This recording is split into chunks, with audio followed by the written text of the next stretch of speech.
It's my pleasure to introduce to you Ken Lane, known as the API Evangelist, right? That's your website, apievangelist.com. Definitely an expert in this space, does a lot of consulting work down here in DC with government agencies. It's my pleasure to give a warm welcome to Ken. Thank you. Awesome. Thanks for having me. Thanks for being here, you guys. I know the afternoon's dragging on here, but hopefully I can bring some knowledge to the table. So I'm going to talk about what I cover as a full-time gig, the technology, the business, and the politics of doing APIs. My name's Ken Lane. I'm a 30 years database guy. I've been doing APIs, covering the API space exclusively since July of 2010. But in my experience, rarely are APIs a technical thing, the challenges with them. Most of the problems that I find are business and politics related in organizations. And so this is what I cover. I was working at a SAP in 2008, 2009. And I saw the potential of the cloud, and I saw the potential of mobile. And I started a blog called apievangelist.com. And I think it was like July of 2010. And 8 years later, I'm still doing it. When I first started, I saw all the Restafarians arguing over REST and what was REST and what was not REST. And I'm perfectly capable of being in those arguments. But I saw more benefit if I paid attention to the business of APIs, which led me to DC in 2012. And then I started paying attention to the politics of APIs. So everything from terms of service all the way up to policy. And in 2013, I was a White House Presidential Innovation Fellow. I was part of the team that went around if you don't remember, Barack Obama in 2013 did a mandate that said all federal agencies need to go machine readable by default and publish an inventory of their data assets. And I was the guy who went around and talked to different agencies, educated them on what was a JSON, what was CSV, what was publishing your data assets publicly, what did that mean? And I went around to VA, Census, Interior, different agencies, and helped facilitate those discussions. So you can find everything on my website. Everything that I talk about today, plus a lot more, is on the homepage of my site. Like I said, I've been doing this for 8 years. I'm going to walk you through a handful of what I consider to be the stops along an API lifecycle, dealing with the technology, the business, as well as the politics. But I have over 100 stops on the homepage. And you'll see I like subways and I like transit maps. So you'll see things laid out as a pretty simple transit map. But my site runs as 100 separate GitHub repositories. All of my research is machine readable and open source. So you're welcome to fork it. You're welcome to do whatever you want with it, as long as you let people know where you got it from. So I'm going to start with just the basics. I won't bore you too much. I'll keep this part of it pretty simple. But why do we do APIs? I think a lot of people aren't totally familiar with the whole history of APIs and been studying it. What I consider an API, I say web APIs. So I'm talking about APIs that leverage HTTP in the web as a transport. And 2001 is kind of the beginning of time, I would say, right after Roy Fielding's dissertation. But then we started seeing commerce providers like Amazon, Salesforce, eBay they weren't really REST APIs, but they were XML RPC APIs, but they were using the web as a transport. And so we saw those early providers really just using APIs to syndicate content, to make their product catalog, their affiliate systems available off of their site onto other third-party sites. And we saw payment providers like Authorize.net, PayPal, start using APIs to make payments more available on other websites as well. But as I mentioned, 2008, is when I started noticing the mobile phone, as far as what was happening with iPhone. I ran Google Events at the time. I was running Google I/O, the first 2 Googles that they gave away, the Android phone. And I saw the potential of the Android phone early on in building applications that needed to consume APIs. But then, in 2011, 2012, we started seeing Fitbit. We started seeing other devices being connected to the web and showing that not only were APIs good at serving up data and content for websites and for mobile applications, but they could actually be used to connect other devices to the web. But really, for me, and I know for a lot of organizations, why they do APIs is the flexibility, the agility that APIs bring when you have a nice suite, a nice stack of APIs that represent all of your digital assets. And those can be used across those web properties, across those mobile properties and devices, using one set of resources to drive all of your applications. But really, APIs are how we're doing business on the web. It's how we got Amazon. It's how we got Facebook. It's how we got Twitter. It's how we got all the new types of big data applications that made our data so valuable. So APIs are really how we're doing business on the web. But that isn't just about commerce, and that isn't just about directly selling your products and services in the private sector. This also applies to the public sector as well, and realizing the value of our government data and assets. If you think about the value of transit data and city data when it comes to Google Maps, that's very valuable. I worked on a project called the Recreational Information Database, which is all the trails, parks for the National Park System. Lots of valuable information in there, lots of commerce, lots of business to be had over the summer months as well as the winter, and that's all public data. So really, the history of APIs really demonstrates what's so valuable about all of these resources. As I mentioned, Salesforce, eBay, Amazon, those were the early providers. But then as we started seeing the social kind of evolution, the blogging evolution happen, we saw Delicious, we saw Flickr using APIs to drive images on blogs. We saw Twitter and Facebook emerge.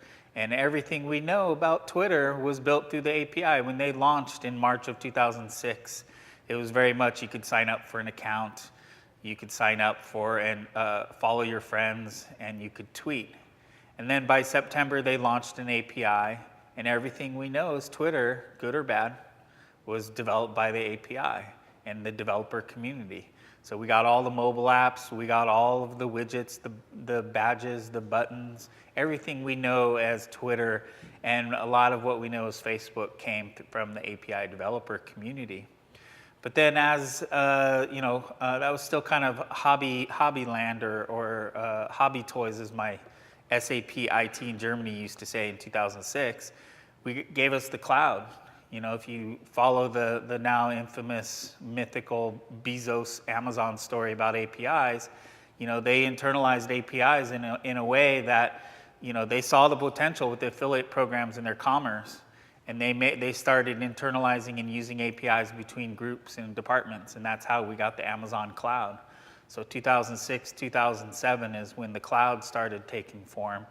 And then, as I said, mobile and devices kind of piled on there and kind of amplified the value of APIs and why we're doing it. And then we've got the kind of API first, best of breed API platforms like Twilio, Stripe, and then now, APIs are pretty common approach, not just for startups, but for enterprise, government agencies, anybody looking to do business on the web. But really, it's about how we manage all of our essential resources. If you look at that history of APIs, what do you see? You see compute, you see storage, you see DNS, you see mapping, you see images, video with YouTube. You basically see all the essential resources of building applications present in all of the historical API providers, all of the tech giants that we know. Social, payments, All of that stuff is what we need to drive our applications. So all of this translates to our own organizations, whether we're in the public or the private sector, and it's about managing our digital assets and our digital resources so that we can conduct business better, we can deliver resources where they're needed across web, mobile, device, and other applications. But that's all pretty common knowledge. It's not something that's pretty rocket science, but I like to cover it to help people up to speed. But why I'm here is to help you understand how to do this at scale consistently across an API lifecycle. So as I said, I study all of the API providers for the last 8 years. I watch how the Stripes, how the Twilios are doing their business. But I also spend time consulting with enterprise, everything from banks to insurance companies to healthcare companies to government agencies, and I help them evolve their API lifecycle to be more efficient. And I work with groups who are just beginning on their API journey, like I'm working with Department of Veterans Affairs right now on their Lighthouse API platform, all the way to companies like Capital One who are further along in their journey and actually have many of the stops that I'm about to talk about in play, working, being measured, and being done consistently across groups. And so having a consistent life cycle with known stops that are done in a consistent manner across many teams, even if those teams are in many different regions, that's where this is really difficult. And some of those groups who are earlier on in their journey haven't quite figured this out, and they're doing a few of the stops. They're not doing them consistently, but they're working on it. And the groups who are further along reflect about what I'm about to walk you through. So everything starts with API definitions in this journey. So API definitions, what do I mean? People are going to immediately think I mean Swagger, now known as OpenAPI. Yes, that's the primary thing I mean when I say API definitions, but the bottom half of OpenAPI is JSON schema.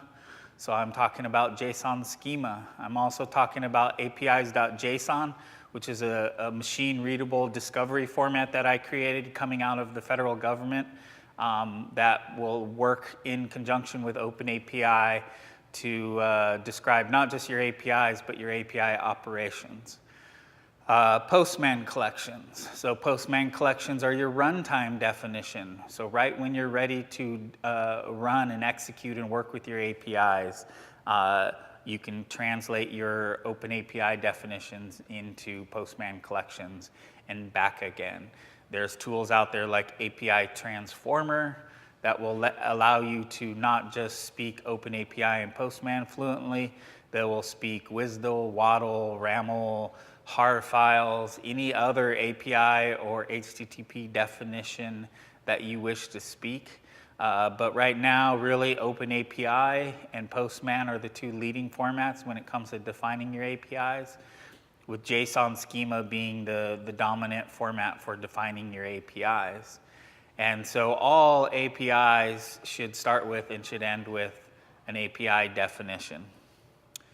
Every API or service that I develop for a public or a private entity begins in a repo. All repos start with a README with a basic title and a description of what this service does, whether it be a microservice or a regular service. That title and description gets translated into an OpenAPI, and my OpenAPIs always just start with the basic information collection, the title, the description, and basically who is responsible for this API. We haven't even started talking about paths. We haven't started talking about schemas. So now I have a repo, whether it be Bitbucket, GitLab, GitHub. I have a repo with a basic definition of my service in it and what it will do and who is responsible for it. From there, usually the most common way is I start dumping JSON schema representation or other schemas from the databases that I'm being bombarded with to launch APIs from. This isn't always the case. Sometimes I'm designing schema from scratch, but most of the time I'm giving an existing database to work with and turn into an API or an existing system or an existing API. But all of those definitions end up in my repository and in a central place where we can start working with them. Then I approach API design. Then I start taking that schema, start molding it into coherent, legible, plain English, definitions, field names, types, and then I start designing the API paths that access those. I always start with REST, depending on which organization I'm in. I'll start with basic RESTful design because managing your definitions as resources makes a lot of sense to a lot of people. It's a very simple way to begin. Many APIs just begin as basic CRUD APIs, create, read, update, and delete. But that's all right. That's fine. It's a place to start, and hopefully we'll mature and we'll evolve from there. And because we're leveraging the web, we're using content negotiation. All of my API designs start with basic JSON as default, but then depending on the audience, I will also serve up HTML, CSV, and XML representations by default and allow people to negotiate the representation that they want.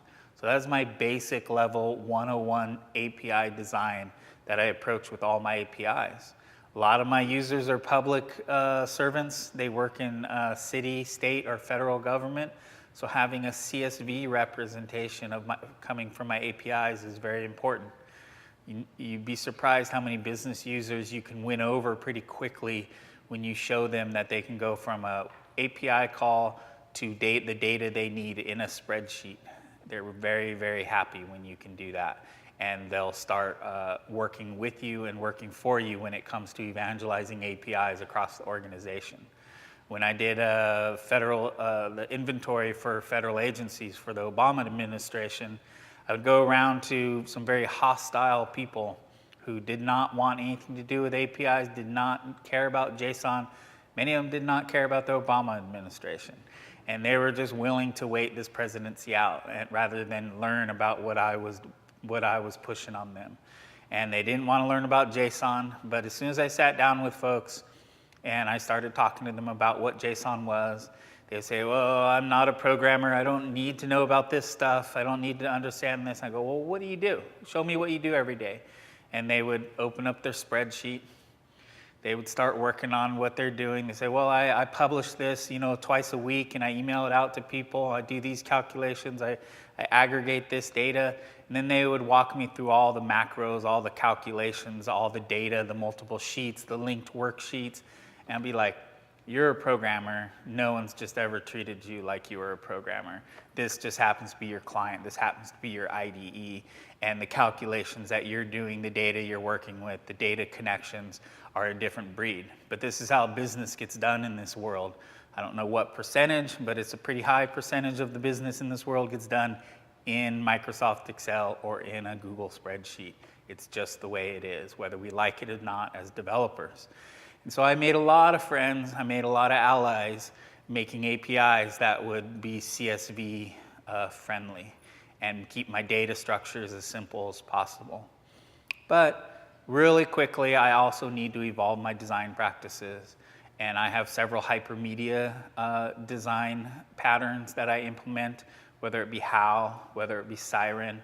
But again, these hypermedia formats can live side by side with my simple API responses and allow people to negotiate the design or the representation of the API that means, or the resource that means the most to them. If they want a CSV, they can get a CSV. If they want JSON, they can get JSON. If they want a Siren representation with other links and resources and relations, they can get that, and that's there as well. And then increasingly, I'm also providing GraphQL endpoints, depending on who the client is, who the audience is. If they're pretty savvy front-end developers and they're in tune with the schema and they know what they want, then we'll provide them with a single GraphQL endpoint that allows them to negotiate exactly the response that they want. But I do not use GraphQL by default. Like Hypermedia, it's an add-on, it's an extra that I have in my toolbox, but it is all part of my API design toolbox as I go into working on these services at different organizations. Have a common, you okay there? Yeah, I'm so glad. It's having a clear versioning strategy. There is no right way to version, but the wrong way is definitely not having a plan to version your APIs. So whether you put it in the path, whether you put it in the header, I'm not going to argue with you. I'm not going to tell you there's a right way, but have a versioning strategy. Make sure you follow it. Virtualization. Make sure you're thinking about virtualizing, mocking, providing sandbox for your APIs. Go from define to design to mock before you ever start writing any code. Actually create mock representations of your APIs. Create your APIs complete with mock data if you have the resources and the time. VA Lighthouse APIs are going to have synthetic veterans records. So hundreds of synthetic veterans that do not exist with complete personalities and healthcare histories, different ages, different types, different genders. And we're going to provide a complete virtualized, they don't call them sandboxes because I think the government doesn't like that for some reason, but there'll be lab environments for people to work with APIs. All of the APIs we publish to one or many meaningful portals. We have different portals, whether they're internal portals, whether they're partner-specific portals, or whether they're public portals. There's many ways to publish a simple portal using GitHub and Jekyll. There's a lot of different forkable, deployable, continuously integratable and deployable portal options out there. All of the documentation is all OpenAPI driven. It's published to these portals as part of my pipeline. There's not just Swagger UI anymore. There's a good almost 10 separate OpenAPI, aka Swagger driven documentation solutions out there that you can deploy that are open source and easily integratable into your pipeline. Working with your teams. So Postman is an excellent client to take these definitions, to take these design patterns, to mock, to document, and work with your teams in a collaborative environment. I haven't even started writing code yet. I'm just talking about defining, designing, mocking, and working with your teams on these APIs and what they should be doing. Iterate on that for several cycles before you even think about writing any code. It's a much more efficient, much more cost-effective way of doing things. And your life cycle is going to be much better off because of it. And then when you're ready, let's talk about deployment. How we can deploy these APIs, whether it's through a gateway, whether we're auto-generating code, whether we're handcrafting artisanal code on the server side, whether we're doing it in containers, whether we're doing it serverless, whether we're doing it with a cloud service that will auto-generate from the OpenAPI definition. Make your API deployment modular. Make it something that's recreatable off your team. But as you do this, make sure you're paying attention to your dependencies, because APIs are increasingly, there is no back end and there is no front end. APIs are becoming intermediaries. They are facades for your database backend, for your ERP backend. They are just a facade or a proxy for an existing API or a third-party API, so that you can take the Stripe API and make it your own payment API. So understand what these dependencies are, these back-end systems, these back-end services. Make sure they're documented, make sure they're present. I'm seeing companies document it in the OpenAPI Swagger definition, showing that this is just a facade for a SOAP API, or it is a facade for that DB2 stored procedure that's run by Bob, who's retiring in the spring because we don't have any more DB2 developers, so we're having to phase that stored procedure out. All of this should be continuously deployable, part of a pipeline. Every service should have a pipeline, Jenkins, Circle CI, whatever your CI, CD tools are. Your API should be continuously deployable. Have an authentication strategy early on, whether it's basic auth, basic API keys, or OAuth, JWT when it comes to more sensitive PII and personal data that maybe you're going to need user permission, and you're going to start thinking about scopes, adding OAuth scopes to your stack of definitions that you should be defining early on. Have a management proxy or gateway or tool, connector, 3Scale, Apogee, Tibco, or early ones, or Tibco/Mashery. The newer breed, Kong, Tyke. Now it's all baked into the cloud. We have Amazon Gateway. Google's got management. Azure, Microsoft bought Epiphany, who was here, a local DC company, to bake API management into their cloud. Have a management solution, put it to use. Log everything. Ship your database, your web server, your management, your DNS logs all to a central place. Index it with Elasticsearch, launch a log API, make logging a first-class citizen so you can get at all of the logs across your entire microservice stack. Have a monetization strategy. I'm not talking about making money yet. I'm talking about what this costs, what every unit of compute, what every database unit costs you, what your file store costs you, what your DNS costs you. Understand what your costs are so that you can monetize each service. You understand what your hard costs are. You understand what your bandwidth is going to cost you at Amazon. All of this is doable in any of the cloud environments. There's no reason that you shouldn't have a monetization definition for every single one of your services. Have a plan, have service plans that reflect that monetization. Understand the value of every single API call. Put those into different plans, offer those plans up to internal groups, to your partners, to your third-party or public users who are using your API. Invoice everybody, even if you're not collecting dollars for those invoices. Invoice your internal groups on their consumption, measuring the value of the resources that they're using every month. Let them know that the value that you're generating, the data, the content, and the algorithms that they're consuming from your department is measured and invoiced and quantified every month so that they understand that the value being exchanged between different groups. This is what Amazon did. This is how we got the cloud. This is how we have everything broken down, and they're able to manipulate us so well when it comes to new products like serverless, and that you think are going to be cheap when you first start, and they're going to end up being very expensive down the road.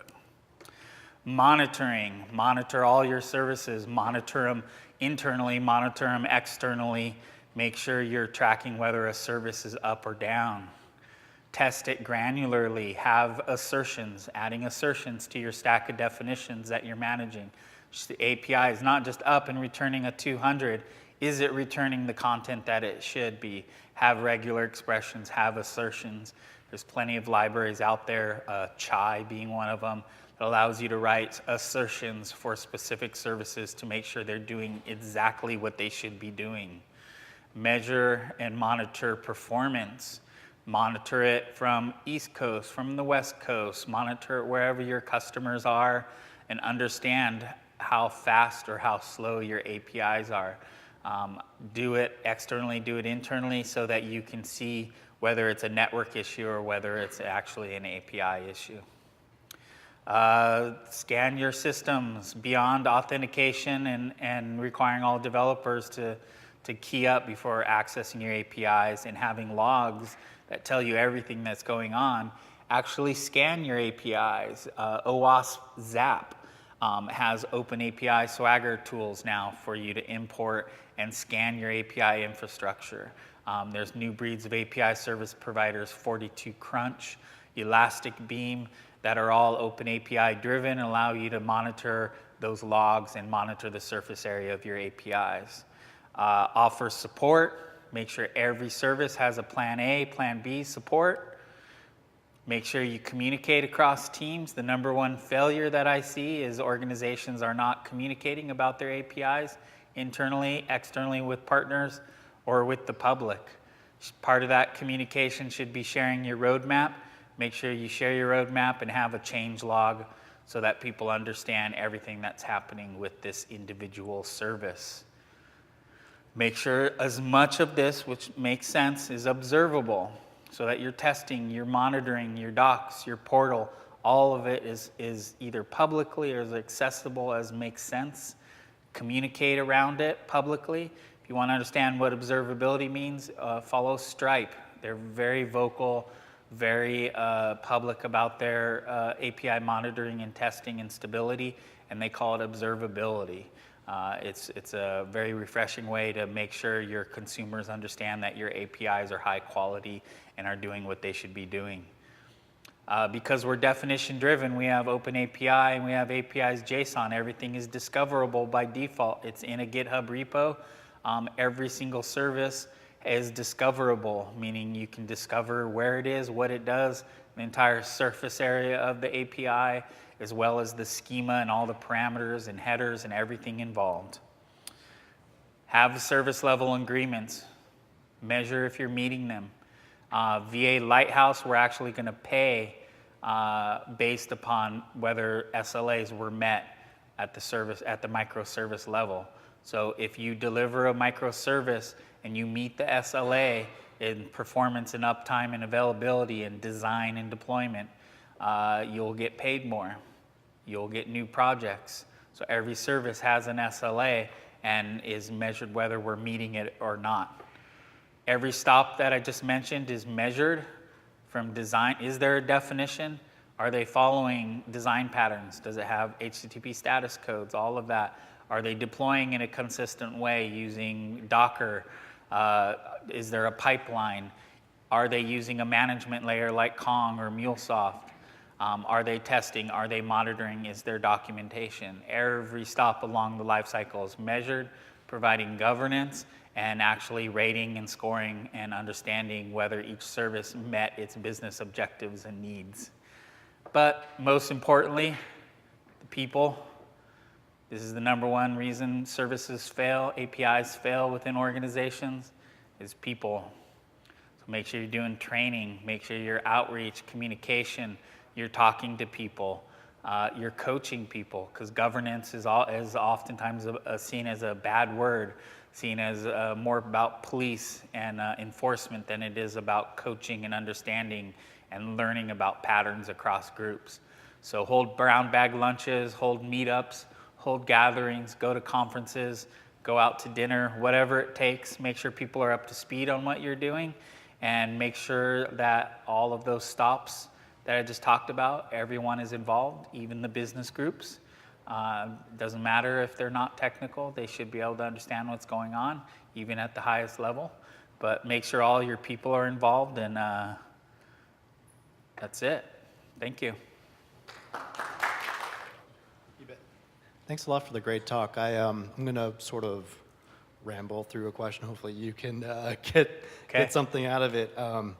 So have you, in your experience, have you observed anyone trying to apply an API where it probably wasn't a fit? Is there, like, could you describe for us what it looks like and where to avoid trying to use this tool? Where it wasn't a fit? Yeah. And someone did it and it was failed? I mean, sort of the exception proving the rules. I mean, I'm I would not say trying to tear down. the Netflix API is the most successful API failure out there. In my mind, they launched their public API program in 2008, I think, and then they shut it down by 2011, 12. It's because they had heavily licensed content, one of those dependencies I talked about. They had too many restrictions over the content and the data for putting it out there. And they couldn't do everything that they wanted to do. Didn't matter how well designed the API was or if they'd followed all these steps. One of those dependencies was too much, the licensing of the content. But So really understanding what those dependencies are, I would say would be the lesson there, to really be honest and go, having a public API is not some utopian dream that like you build it, they will come, and you're gonna be the next Twitter. It's hard, and you have to have ownership over your content. You can't be taking, in this GDPR era, you can't be taking scrape data, you can't take partner content and make it available via an API and think you're gonna get away with it and be successful. But with that said, the Netflix API program is extremely successful. If you follow their GitHub and you follow their engineering blog, they open source all of their API technology. So they have Falcor, which is their GraphQL layer. They have all their management layer, all of their stuff out there on GitHub. They actively write stories about their experience-based design, how they design for not just a handful of clients, but 600 to 1,000 clients. And they actively communicate, even though they don't have a public API program anymore. And why do they do this? If you ask Daniel Jacobson, the director, he says it's because of talent acquisition. It's because we want everyone we hire to come in and understand our infrastructure and know that when they develop on our infrastructure, that stuff's going to be public and that it's going to have sunlight shining on it, and they're going to have to be that type of developer. And he says it runs off all the developers that we don't want. And if you look at why people do API programs or public API programs, talent acquisition is one of the #1 reasons. Talk to the people at PayPal. They monitor their API program pretty heavily for talent acquisition. And so there's many reasons why we do APIs. There's many reasons why you're going to fail too. So that's just one example. All right. Well, with that, we're done with Ken. There's a question back there. But We're almost out of time. All right, fine. Yeah, I mean, that's part of the plan stages. Yeah, you should every API should have rate limits. All the biggest hacks that occur out there, a lot of them happen on APIs that aren't rate limited or throttled, and they're internal APIs a lot of times, or they're just driving mobile apps. So definitely rate limit every API, even if you provide allowances that go beyond those rate limits for certain users. Are there toolkits to help with that? Yeah, all the management layers will help you do that. So AWS Gateway, Kong, all of those will help you rate limit and create plans. Thank you. Thank you.